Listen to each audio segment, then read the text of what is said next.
Welcome to Season 5 of the Manufacturers Network. Real talk with the people building what's next in manufacturing. And now your host, Lisa Ryan. Hey, it's Lisa Ryan. Welcome to the Manufacturers Network podcast. I'm excited to introduce our guest today, Dr. Joshua Tarbutton. Josh is Chairman and Chief Innovator at Bravo Team, an engineering firm known for creating custom machines and automation solutions when the off-the-shelf just won't cut it. Joshua is a PhD engineer, entrepreneur, and Army veteran who built his career around resolving the toughest manufacturing and R&D challenges. Josh, welcome to the show. Thanks for having me. Glad to be here, Lisa. So share with us a little bit about your background and what led you to doing what you do. Absolutely. My wife and I were talking about this the other day, is where did I first get started in this? And actually we were talking about light brights, and I'm hating myself. But yeah, I had one too. I was fascinated. And I think just that fascination with that, you could put stuff together and flip a switch and make it do something, always stuck with me. And then my father we did failure analysis as a structural civil engineer. And in his same office, they had car wrecks where they did accident reconstruction. So I got to see that as a young age. And I thought, oh man, there's somebody that can actually understand what happened just by looking at the twisted metal.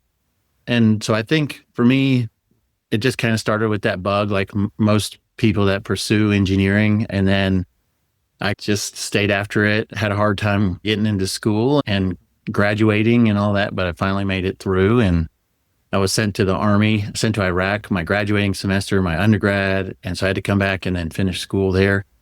But my background is really just a guy that was real interested in how things worked. And I found out that mechanical engineers are the ones that can figure out how a lot of the physical things in our world work. And I thought, man, that's what I want to do. And so I stayed in school after my bachelor's because I really felt like I didn't really know much after my bachelor's, partially because I was just aware of there's so many things to know that you don't even get to until you get to the graduate level.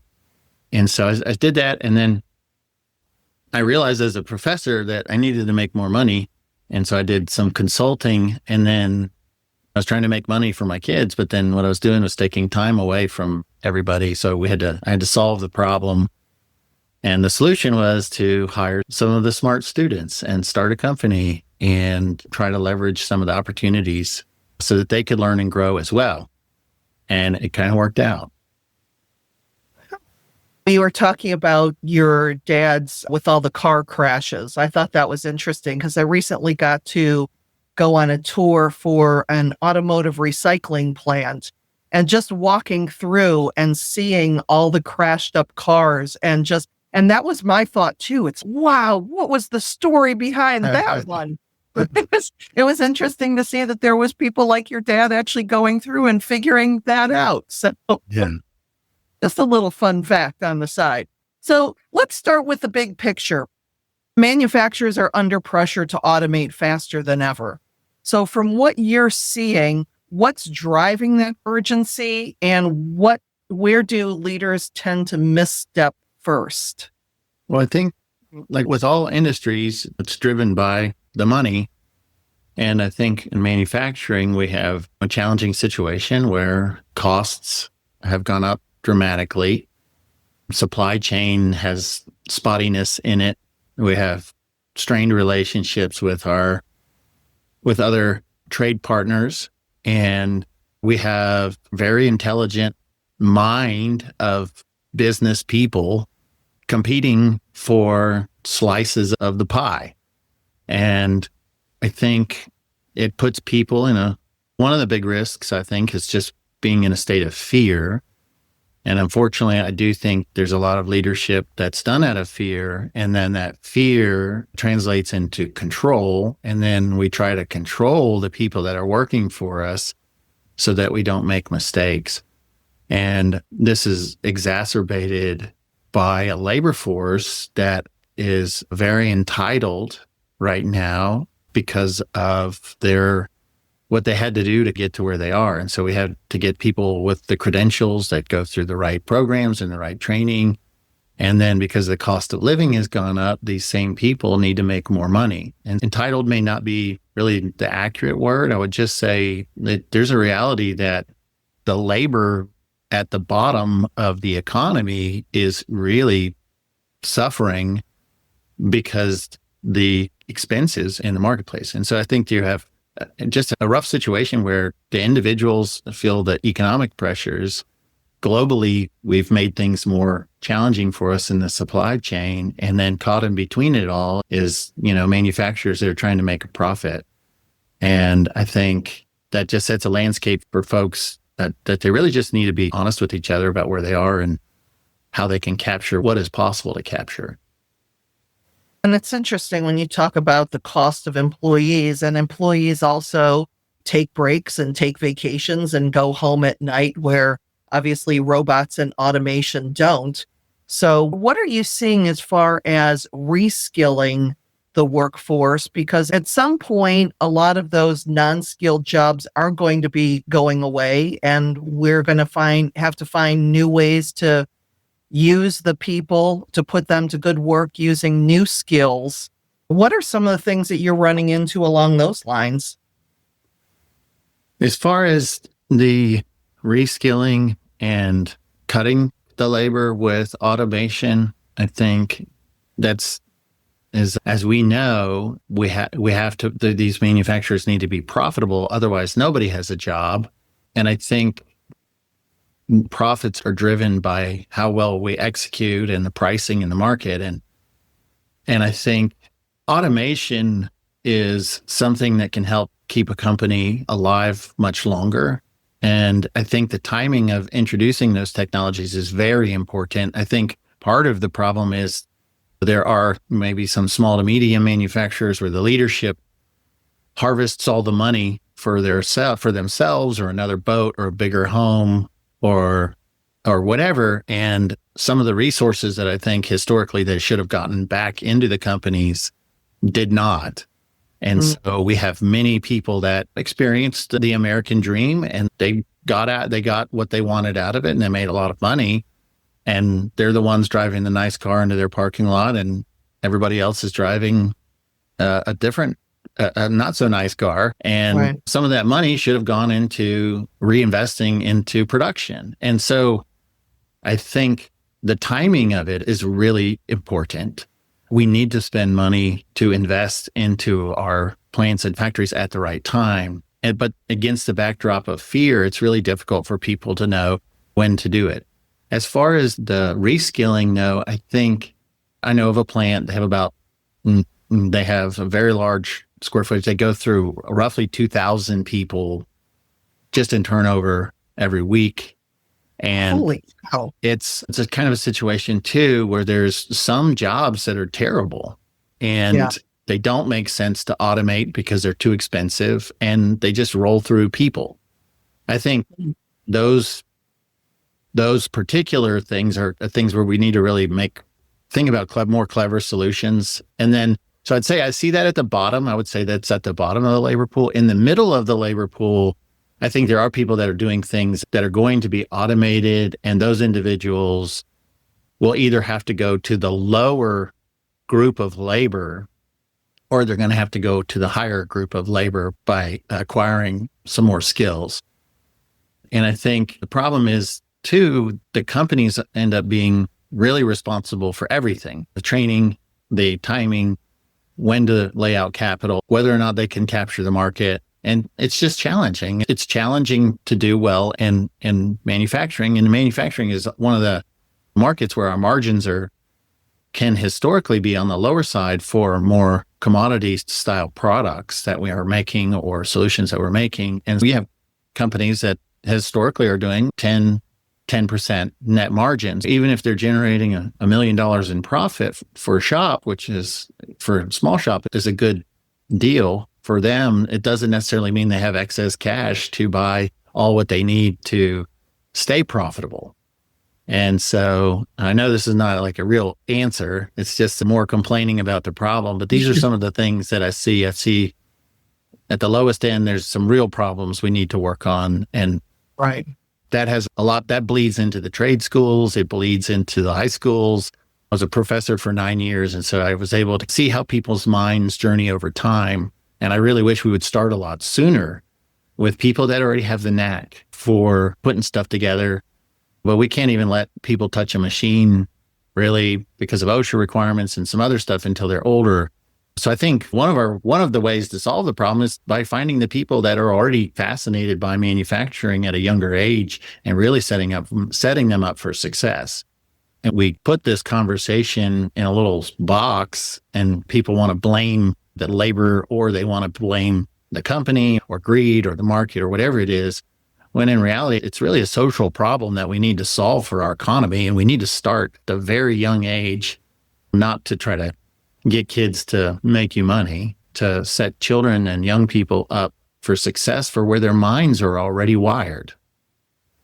Yeah, I think about it has to go beyond October being manufacturing month and the first Friday in October being manufacturing day, to use that kind of like a stepping point to get schools, elementary schools, junior highs, and the younger kids to at least get some exposure to manufacturing. That's a really good point, and it certainly doesn't happen overnight. We're looking at innovation. Obviously, everybody wants to do more with less, but that leap from idea to implementation can be risky. When a company wants to automate but doesn't have a big R&D department, what's a practical way to start experimenting without blowing the budget? First step is always to find the right people. And This is not a shameless plug for my company that is the right person for a lot of people, or we're not the right people for everybody, but they really need to find the right person. And unfortunately, I find that a lot of people, because of their title, it doesn't necessarily, I would say there are a lot of great people who can help people with any problem they have in manufacturing and without spending too much money, but it's really about finding the right people. And if you have, for example, let's say you want to do some R&D, you need to innovate, and you convince leadership and they're generous enough to give you a budget. And now you're sitting on, let's say, $400,000 to solve a problem. The next step that people take is really critical. And I think often what I see, and we've served hundreds of customers and different levels of organizations, when people are not making well-informed decisions, or they're making decisions that they think are well-informed that they're not, that's really where the risk lies. And I think in order to innovate, all you have to do is de-risk the technical risk. And once the technical risk is gone, then you already know you're going to be successful.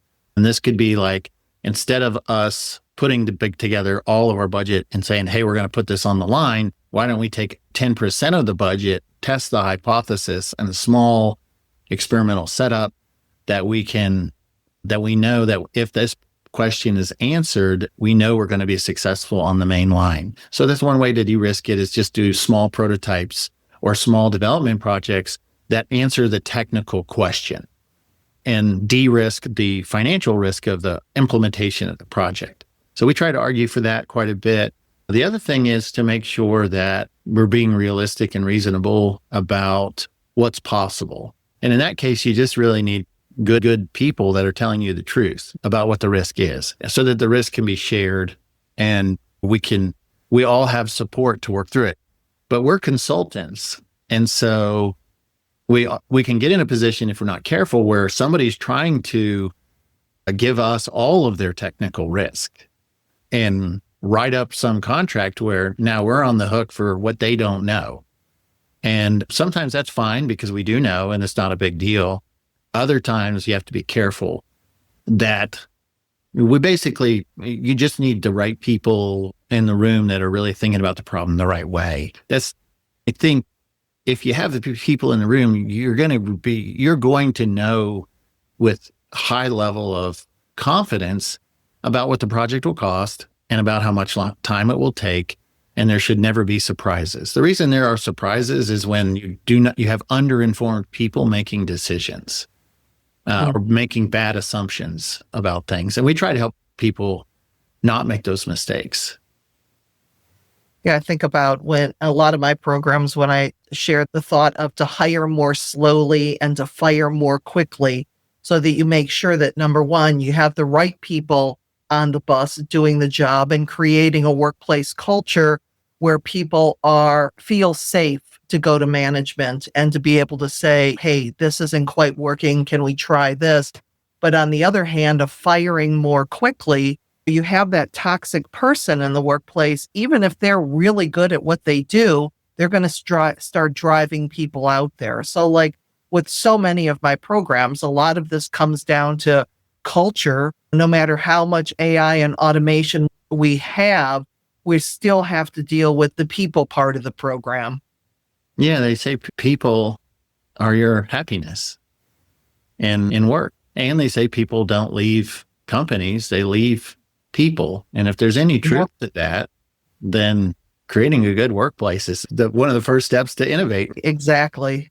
So we talked a little bit about AI and everybody's talking about it. Of course, few are using it really effectively. But from your perspective, what's useful on the plant floor today and what's probably still another 5 years out? I think number one, what's useful is that people it's like having an encyclopedia on crack in your pocket. Yeah. And so I would say one of the best things people can do is just to start asking questions about what they're doing and to learn about the world that they're in. I think there's a lot of opportunity there, even in your own language. If you don't speak the language that your instructions are written in for the machine you're working on, I think AI can be a big tool. I do think, though, companies would have to encourage and support it in some ways, people to be able to learn quickly. And I don't know, so I think everybody's using it on their phones, but I think we still we don't want people to know that we're using it for all these questions that we're asking it. And I think so there's an opportunity to use it in a culture where, you give people some good ground rules on how to use it that the company can support. I know here at Bravo Team, some of the language models have some interfaces with the outside world that are not acceptable for us. And so we have our own way of using it where we know that the data is going to stay in the right place and those sorts of things. But as far as AI is going to change everything where people are searching for knowledge that they previously didn't have access to. And it's one of the things that I love about it the most is, that person that knows they have an idea, they feel it, they see it, but they don't have the words. AI can help them really get the language together. So I think AI can, in manufacturing in particular, it could potentially enable anybody to make things better and have a voice and understand just what they're working on and why they're working on it. And of course, I think it'll help people with just about all the ways that they use it. Yeah, I think about AI now of replacing Google and how that has just really sped up time. If I put a question into Google, I'm going to have 1 million answers in 0.3 seconds. But if I go to chat or another large language model and ask it a question, I'm going to have exactly what I need to do. Now, taking it with a grain of salt, because we know that AI models will make things up. But in the workplace, when we're looking at, especially people coming in and we want that immediate gratification for answers and making sure that you're keeping your intellectual property in-house, whether you're having your own large language model or at least like what I did, checking the box of not letting chat train other models with the world. But these are, it's definitely here. And with the changes happening, even small changes can move the needle. So you've built a lot of custom systems from scratch. Not every shop needs a full rebuild. So what lessons could smaller manufacturers take from the process, even if they're just tweaking some of the systems they already have?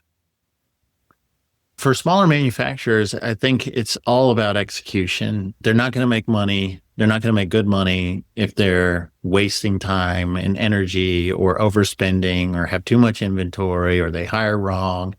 And so in that regard, I think the AI tools can be wonderful, especially for the leadership, even if it's just having a conversation on your way home where you're saying, hey, we're doing this, and I don't really like this situation and I don't really know what to do with it. AI is a very great tool for that because it can be partially unbiased and at least just give you it's like a safe third party to explore ideas with for some people. And I think for the small manufacturers, if you're not leveraging what we already know in the body of knowledge that everyone else has access to, then, you could be missing out on some maybe good ideas that can help drive your business forward in profitability and help execute better so that you can maintain your margins and create a healthy, growing business. I just really see AI as it's like having a smart friend that's useful and can also process data for you. So why would you not ask your friend to give you good advice if you needed help? So I think it's one of the biggest ways. It's really just with leadership to just get out of their head and make sure that they're at least aware of what we know already about doing great work and manufacturing, even with teams and cultures and all that. The language models have a very big body of knowledge on how to treat other people and how to do great work. And I just think it's a great resource. It's a great resource. Yeah, I think that it was interesting when you were giving your example because it was so close to the right way to do it versus how people do it. If somebody's not familiar with a large language model, they're going to say, put in a question, how do I have a difficult conversation with an hourly employee? Where in other words, like you just talked to it like you were talking to a person. Hey, I'm working with Joe right now and he keeps showing up late and I have these conversations with him and these are the excuses that he's given. He's a good worker, but he's really risking not being able to be kept here anymore. What are some of the ways that I could approach him? When you talk to him like you talk to a human and you explain, and I just brain dump into it. And I think that's the comfort level that people have. If they haven't played with it, they don't realize that they can do. Because when I show people how I use ChatGPT, they're like, you can talk to it like that? Yeah. And I haven't been real quick to adopt it like other people. Usually I'm an early adopter. I like to jump on technology, but it's a little scary for me. And I also did some work. We worked on language models 10 years ago at USC. I'm pretty familiar with how they work and all that, but I didn't want my brain to get lazy and start like outsourcing the work. I saw it a little bit as dangerous as, okay, I can either make my own food or I can go to McDonald's. And sometimes I think sometimes you go to McDonald's, nobody talks about it, but they do serve like 1 billion people a year. So somebody's eating there. And I think I didn't want to jump into it I don't want it to take away from my brain's ability to work through problems. I think that's really that's the risk. But as far as those conversations, you need to get out of your brain. I need to get out of my brain. I need a third party, but I know that some conversations you really can't have with other people because you really don't need to. And so I think AI is really good for those types of things as well. Yeah. So how can leaders drive a culture where engineers and operators feel safe to test, fail, and try again? Continue to use their brains, but know that they're not going to get in trouble, basically, if something they come up with does not work or is not perfect the first time. Yeah, I would say things rarely work exactly how we want them to, exactly when we want them to. But as far as innovation and investing in research and development and creating new things that cost money, I think people need to have honest conversations with each other. And unfortunately, I don't see a lot of people having those conversations because a lot of times it has to do with budgeting, strategy, and we can't always share all of the budget information and all the strategy information with every level of employee because it doesn't make sense without the rest of the context, but the rest of the context or for a business could be quite challenging to communicate. But I do think that is where we start, is if we're going to innovate, we don't want to make mistakes. We don't want anybody to overspend. We don't want to kill the timeline and create risk. How do we do that? And unfortunately, the money people are often not the design people. And that's where the relationship is strained, because they all want the same thing, but then they blame each other for everything that's not according to the plan. And I think that's the real problem, is they need to understand each other better. And they need to have better conversations when they do innovation and development projects where everybody's on the same page. And I think some companies do that really well. We have a number of companies that we know that are doing that well.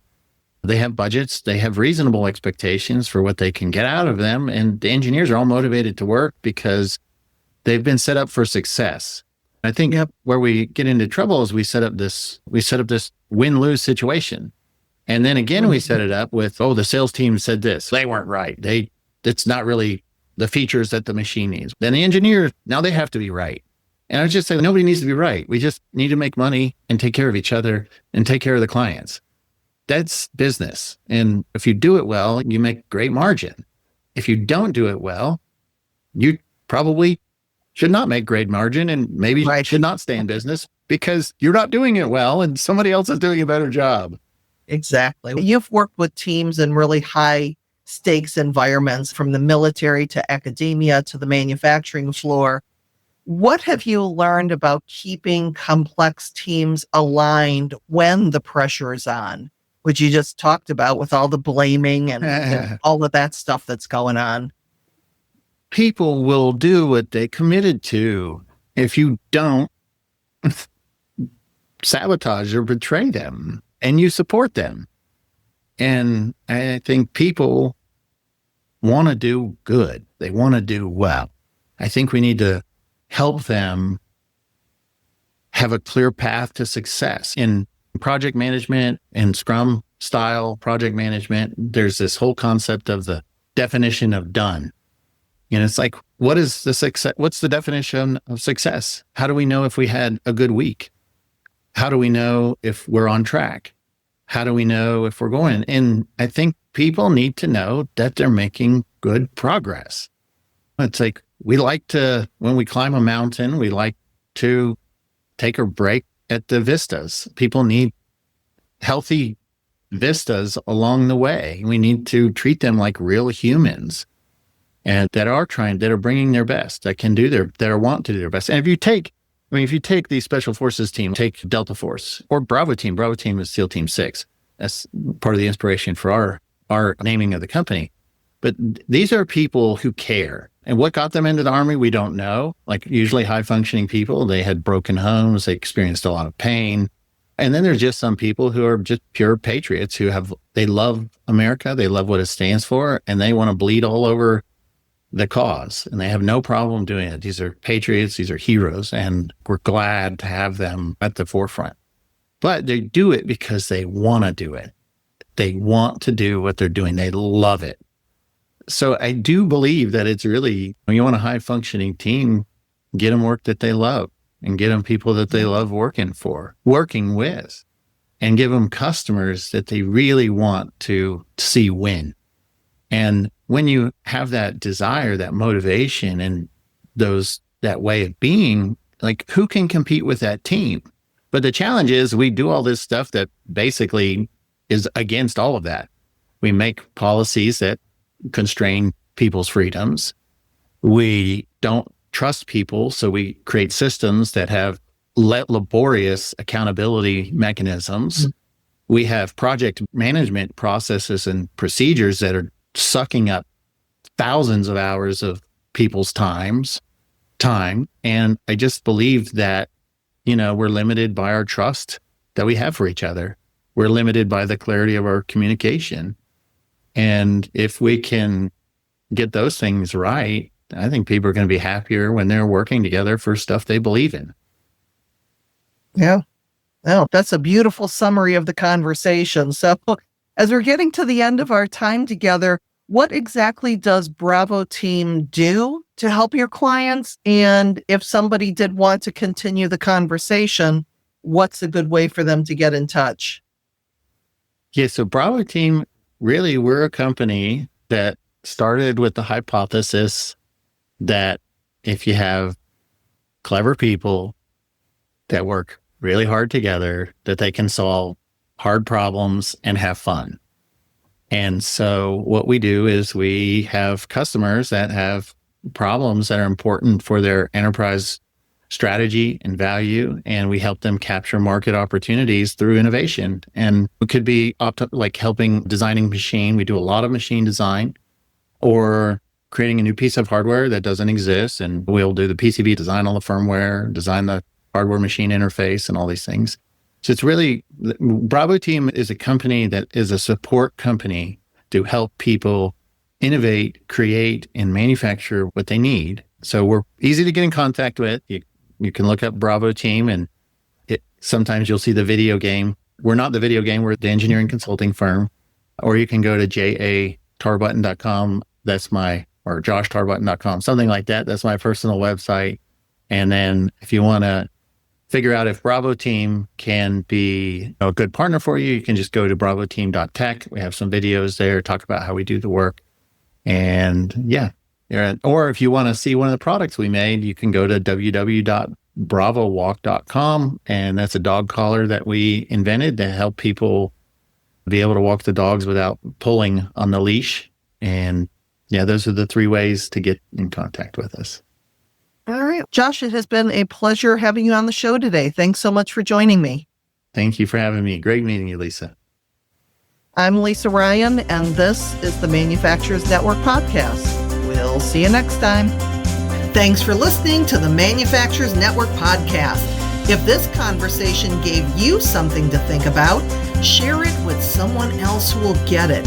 And hit subscribe so you don't miss what's next.